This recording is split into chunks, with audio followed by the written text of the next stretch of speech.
That was LeBron James coming up to me, unexpectedly, I might add, to confront me about making sure that I mind what I say about his son.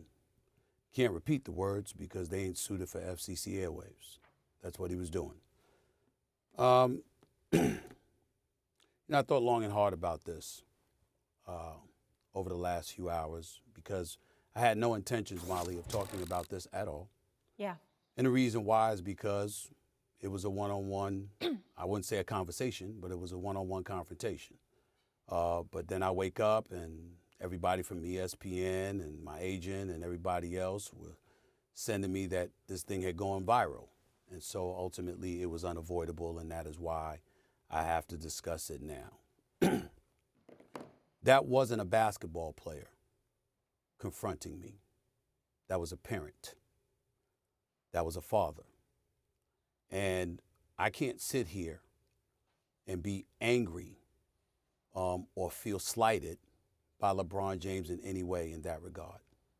By all accounts, he's obviously a wonderful family man and a wonderful father who cares very, very deeply about his son. And based on some of the comments that he had heard, or shall I say, I think he thought he heard, he clearly took exception to some of the things that he heard me say, and he confronted me about it. For the record, his agent and friend, Rich Paul, has my number. Maverick Carter, who works under him, has my number. LeBron James knows how to get in contact with me if he wanted to. He never called, because had he called and wanted to talk to me, I would have accepted that call. Had he wanted to see me, I would have flown out and I would have seen him and I would have had a conversation man to man. But that is not what he elected to do. Instead, he elected to confront me while I was sitting courtside. Ari Emanuel, the head of William Morris Endeavor, one of the agencies that represents me, along with Larry David, was sitting courtside. I was with them for the game. And he walked right up to me and he said what he had to say. And apparently he feels like I was slighting his son. Now let me tell you what I feel. What I would have said if we were in a different environment, because I was not going to engage in a confrontation at that particular moment in that setting. But if we had had that conversation, I would have said to LeBron James, I never would speak negatively about your son. I was talking about you, meaning you, LeBron James. I have nothing but the best wishes for Bronny James. I wish him nothing but the best. I hope that he flourishes into an NBA star.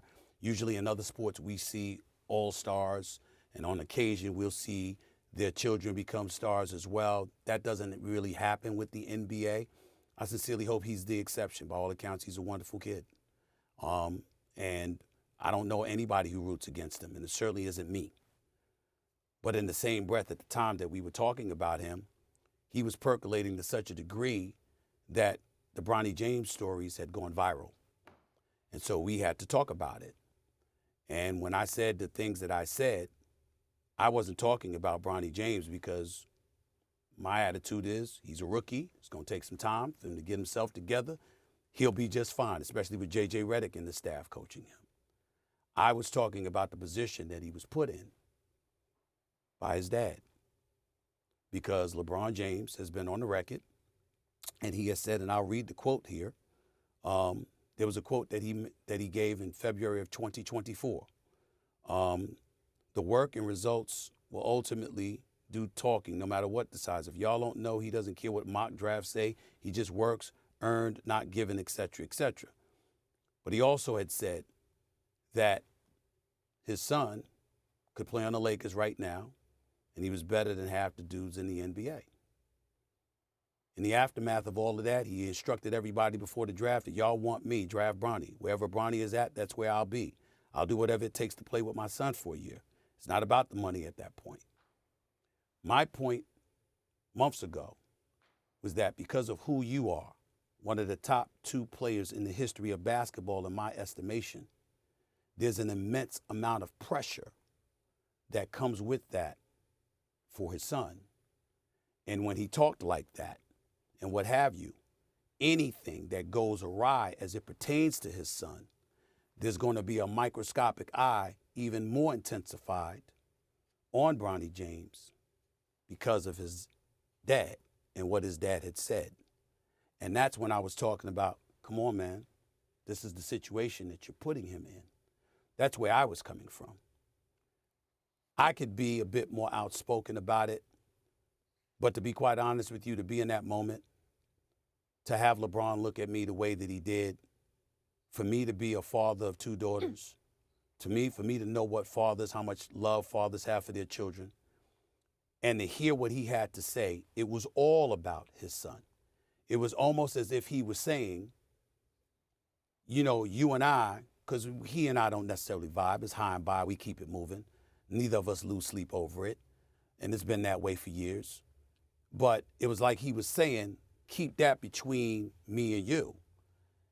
Almost as if he was thinking that anything that I said about Bronny was a result of him. And in that situation, again, I wasn't talking about Bronny. I was really, really talking about him because of the position that Bronny was in. But I really understood where he was coming from. He was very, very upset. I could tell. He could have called me. I'd have came to see him. I'd have had a conversation with him. He could have been just as upset face-to-face, man-to-man, as opposed to being courtside at the game. I had no idea that everybody saw it until I woke up this morning. But it is what it is. In the end, like I said, you know, I as a father, I get it. I'm not offended. I'm not insulted. I don't have any animosity or animus towards LeBron James for this. Nothing like that. I don't think he cares, but neither do I. I'm just stating fact. None of that exists. If I was in his position, I can't definitively say I would not have done the same thing. Yeah. I'm not blaming him one bit. I get it. I understand it. And there's a part of me that aches and hurts because of it. But unlike a whole bunch of people with their podcast and beyond that talk about the NBA, I covered the NBA. And it's my job to talk about the subjects and the subject matters that matter. I work for ESPN. I'm here. We have the #1 morning show for the last 13 years and counting. God has blessed us with that. There's a lot that's going on, and there's a lot of stories that are there to be told. And I just feel it's necessary to remind people, Molly, I was raised as a journalist. Let's be very, very clear about what that means. I'm not one of those that get into people's private affairs. But what you do on a public platform for public consumption, that's what I cover. That's what I do for a living. And if you're in the NBA, that applies to you. I don't want enemies. I live a very good life. I like to make people laugh and smile and have a good time and all of that other stuff. But I also get paid to call it like I see it. And what I said at the time, I stand by what I said. It wasn't even any reporting. The facts were out there. And what I was saying about LeBron is fact-based because of what he said and the things that he said leading up to his son getting drafted and ultimately being in the NBA on the same team as him, as opposed to being a Boston Celtic or a Golden State Warrior. There is no way around that.